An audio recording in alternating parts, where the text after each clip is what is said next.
ಇಷ್ಟ ವ್ಯತ್ಯಾಸ. 12ನೇ ಶತಮಾನದಲ್ಲಿ ಬಸವಾದಿ ಶಿವಶರಣರು ಇರುವಂತಹ ಆ ಒಂದು ತಾಣ ಏನಿತ್ತಲ್ಲ, ಅದು ಶರಣರು ತುಂಬಿರುವಂತಹ ನಾಡು, ಸಂತರು ತುಂಬಿರುವಂತಹ ನಾಡು, ಮಹಾತ್ಮರು ಇರುವಂತಹ ಬೀಡು.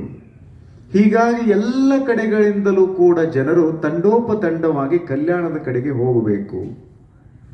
ಮೊನ್ನೆ ಹೇಳಿದ್ನಲ್ಲ, all roads lead to Rome, all roads lead to the Rome.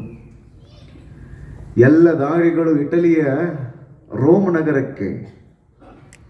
12ನೇ ಶತಮಾನದಲ್ಲಿ ಭರತ ಖಂಡದ ಎಲ್ಲ ದಾರಿಗಳು ಎಲ್ಲಿಗೆ ಬಂದು ಲೀನ ಆಗ್ತಾ ಇದ್ವು ಅಂದರೆ ಕಲ್ಯಾಣಕ್ಕೆ. ಒಬ್ಬ ಶರಣ, ಚಂದ ಚಂದ ವಚನಗಳು. ಅವರ ವಚನಗಳು ಎಷ್ಟು ಕಠೋರ ಅಂದರೆ ಕೇಳೋದಕ್ಕೆ ಒಮ್ಮೊಮ್ಮೆ ಭಾರಿ ಕಠೋರ ಅನ್ನಿಸ್ತದೆ. ಇಷ್ಟ್ಯಾಕೆ ಸಿಟ್ಟಿಗೆದ್ದವ್ರು ಹೇಳ್ತಾರಪ್ಪ ಅನ್ನಿಸ್ತದೆ. ಆದರೆ ಅವರ ಭಾಷಾ, ಅವರ ಒಳಗಡೆ ಇರುವಂತಹ ಭಾವ ಬಹಳ ಬಹಳ ಅಂದರೆ ಬಹಳ ಪ್ರಸ್ತುತವಾಗಿರುವಂಥದ್ದು. ಅವ್ರು ಯಾರು ಅಂತ ನಿಮಗೊಂದು ಅಂದಾಜು ಸಿಕ್ಕಿರಬೇಕು. ಯಾಕಂದರೆ ನೀವು ಎಲ್ಲ 15 ವರ್ಷ ಆದ ಪ್ರವಚನ ಕೇಳಾಕತ್ತೀರಿ. ವಿಜಯಪುರದ ಭಕ್ತರು ಅಂದರೆ ಇಲ್ಲಿ 15 ವರ್ಷ ಆಯ್ತು. ಎಲ್ಲ ಕಡೆಗೂ ಇಲ್ಲಿ ವಿಜಯಪುರದಲ್ಲಿ ಜ್ಞಾನ ಯೋಗಾಶ್ರಮದಲ್ಲಿ ಚಿಂತನೆ ನಡೀತದೆ, ಬೇರೆ ಬೇರೆ ಮಂದಿರಗಳಲ್ಲಿ ಚಿಂತನೆ ನಡೀತದೆ, ಮಂಟಪಗಳಲ್ಲಿ ಚಿಂತನೆ ನಡೀತದೆ. ಆ ಶರಣರ ಹೆಸರು ಅಂಬಿಗರ ಚೌಡಯ್ಯ. ಒಂದು ಮನೆ ಶಸ್ತ್ರಚಿಕಿತ್ಸಕರಿದ್ದಂಗ್ರಿ ಇವ್ರು ಬರೀ ಹಂಗೆ ಹೇಳಿಬಿಡವ್ರಲ್ರಿ, ಇವ್ರು ಆಪರೇಷನ್ ಮಾಡೋರ್ರಿ. ಇವ್ರು ಗುರು ಉಪದೇಶ ಮಂತ್ರ ವೈದ್ಯ, ಜಂಗಮೋಪದೇಶ ಶಸ್ತ್ರ ವೈದ್ಯ ಅಂತಾರೆ ಬಸವಣ್ಣ. ಇವ್ರು ಬರೀ ಹೇಳೋರಷ್ಟೇ ಅಲ್ರಿ, ಇವ್ರು ಆಪರೇಷನ್ ಮಾಡಿ ಏನು ಸಮಸ್ಯೆ ಐತೆ ಅದನ್ನೆಲ್ಲ ಬಗೆಹರಿಸೋರ್ರಿ. ಇವ್ರು ಒಂದು ರೀತಿ ನರದಾಗನ ಇಂಜೆಕ್ಷನ್ ಕೊಡೋರ್ರಿ. ಇವ್ರು ಅಂತಿರ್ತಾರೆ ನೋಡ್ರಿ, ನರದಾಗನ ಇಂಜೆಕ್ಷನ್ ಕೊಡೋದು ಅಂತೇಳಿ. ಅಂಬಿಗರ ಚೌಡಯ್ಯ ಎಷ್ಟು ಚಂದ ಒಂದು ವಚನ ಹೇಳ್ತಾರೆ ನೋಡ್ರಿ. ಮನುಷ್ಯ ಯಾವುದರಲ್ಲಿ ಸಿಕ್ಕಾಕೊಳ್ತಾನ ಅನ್ನುವಂಥದ್ರ ಬಗ್ಗೆ ಅವ್ರು ಹೇಳ್ತಾರೆ. ಬಡತನಕ್ಕೆ ಉಂಬುವ ಚಿಂತೆ, ಉಣಲಾರದೆ ಊಟ ಸಿಕ್ತು ಅಂದರೆ ಇಡುವ ಚಿಂತೆ, ಇಡಲಾರದೆ ಉಡುವ ಚಿಂತೆ, ಉಡಲಾದರೆ ಹೆಂಡಿರ ಚಿಂತೆ, ಹೆಂಡಿರಾದರೆ ಮಕ್ಕಳ ಚಿಂತೆ, ಮಕ್ಕಳಾದರೆ ಬದುಕಿನ ಚಿಂತೆ, ಬದುಕಾದರೆ ಕೇಡಿನ ಚಿಂತೆ, ಕೇಡಾದರೆ ಮರಣದ ಚಿಂತೆ. ಬರೀ ಚಿಂತೆಯೊಳಗಣ ಅದಾರ ಇವರೆಲ್ಲ. ಎಂತೆಂಥ ಚಿಂತೆ, ವಿಚಿತ್ರ ವಿಚಿತ್ರ ಚಿಂತೆಗಳು ಎಲ್ಲರಿಗೂ. ನಿಮಗೆ ಯಾವ್ದಾರು ಚಿಂತೆ ಇದ್ರೆ ಕೇಳ್ರಿ ನೋಡೋಣ ಅಂತ ತಿಳ್ಕೊಂಡು ಪ್ರವಚನ ಹೇಳೋರು ಅಪ್ಪವ್ರು ಅಂದ್ರು ಪಾಟ್ ನೋಡ್ಬೇಕು. ಅಮ್ಮ ಎದ್ದು ನಿತ್ತು, ನಮ್ಮ ಗೃಹಲಕ್ಷ್ಮಿ ರೊಕ್ಕನ ಬರುವಲ್ವ ಅಪ್ಪವ್ರ, ಅದನ್ನ ಹೆಂಗೆ ಮಾಡೋದ್ರಿ ಅಂದ್ರಂತ ಒಬ್ರು. ಅಮ್ಮ ಎದ್ದು ಎಲ್ಲರದು ಒಂದೊಂದು ಮನೆ ಚಿಂತ್ರಿ. ನಿಮ್ಮದು ಯಾವ್ದ್ರಿಪ್ಪ ಚಿಂತೆ ಅಂತ ತಿಳ್ಕೊಂಡು ಕೇಳಿ ನೋಡ್ರಿ, ನೀವು ಸುಮ್ಮನೆ ಸೂಕ್ಷ್ಮ ನೋಡ್ರಿ. ನೀವು ನನಗೆ ಬಹಳ ಆಶ್ಚರ್ಯ ಅನಿಸ್ತದೆ. ಒಂದು ಹೋಟೆಲಿಗೆ ಹೋಗಿ ಊಟ ಮಾಡಿ ಬರುವವರ ಮುಖದ ಮೇಲೆ ಒಂದು ಪ್ರಸನ್ನತೆ ಇರುತ್ತದೆ. ಕುರಿತಾಗಿ ಚಿಂತನೆ ಮಾಡುವುದು. ನಿಮ್ಮ ಒಳಗಡೆ ಇರುವಂತಹ ದೈವತ್ವದ ಕುರಿತಾಗಿ ನೀವು ಚಿಂತನೆಯನ್ನು ಮಾಡ್ಕೋಂತ ಹೊರಟು ಬಿಟ್ರಿ ಅಂತಂದ್ರೆ ನಿಮ್ಮಲ್ಲಿ ಒಂದು ಬೆಳಕು ಕಾಣಿಸ್ತದೆ.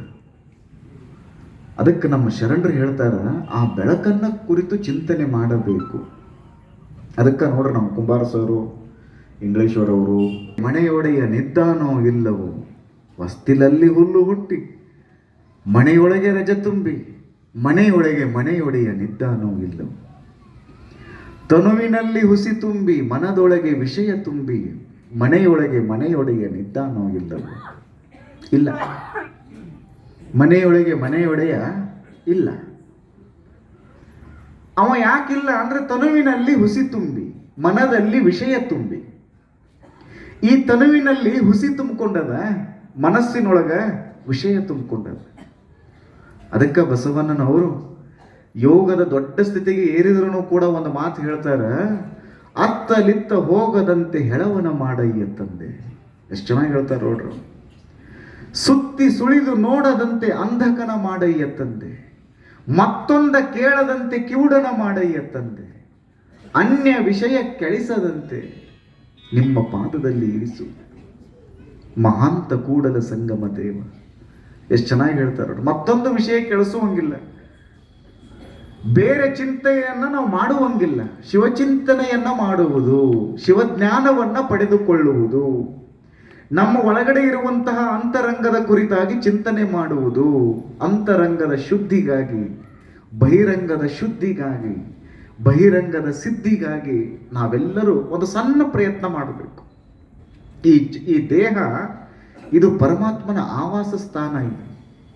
ಇದು ಸುಮ್ಮನೆ ಅಲ್ಲ. ಇದು ಪರಮಾತ್ಮನ ಆವಾಸ ಸ್ಥಾನವಾಗಿರುವಂತಹ ಈ ದೇಹವನ್ನ ಶುಚಿಯಾಗಿಟ್ಟುಕೊಳ್ಳಬೇಕು. ಈ ದೇಹಕ್ಕೆ ಕೆಲವು ವಾಸನೆಗಳಿರ್ತಾವ. ಈ ಚಿಂತೆಗಳು ಯಾಕೆ ಶುರು ಆಗ್ತಾವಂದ್ರೆ, ಅಂಬಿಗರ ಚೌಡಯ್ಯನವ್ರು ಹೇಳ್ತಾರೆ, ಬಡತನ ಇದಕ್ಕೆ ಒಂದು ಚಿಂತೆ ಏನು ಅಂದ್ರೆ ಹೊಟ್ಟೆ ತುಂಬಿಸಿಕೊಳ್ಳುವುದು. 2 ರೊಟ್ಟಿಯನ್ನು ನೀವು ಅವರಿಗೆ ಕೊಟ್ಟು ಬಿಟ್ರಿ ಅಂದ್ರೆ ಅವರ ಲಕ್ಷ್ಯ ಯಾವುದಕ್ಕೆ ಹೋಗ್ತದೆ ಅಂದ್ರೆ ಮೈ ಮೇಲಿರುವಂತಹ ಬಟ್ಟೆಗಳ ಕಡೆಗೆ ಹೋಗ್ತದೆ. ಚಲೋ ಬಟ್ಟೆ ಇರಬೇಕು, ಲಾಂಡ್ರಿ ಕೊಡಬೇಕು, ಟಾರ್ಚ್ ಹಾಕ್ಬೇಕು, ಇಸ್ತ್ರಿ ಮಾಡಬೇಕು, ಇದು ಎಲ್ಲ ಚಿಂತೆ ಇರ್ತದೆ. ಆಮೇಲೆ ಬಟ್ಟೆ ಆಯ್ತು ಅಂದ್ರೆ ಇಡೋದಕ್ಕೆ ಶುರು ಮಾಡ್ತಾರೆ.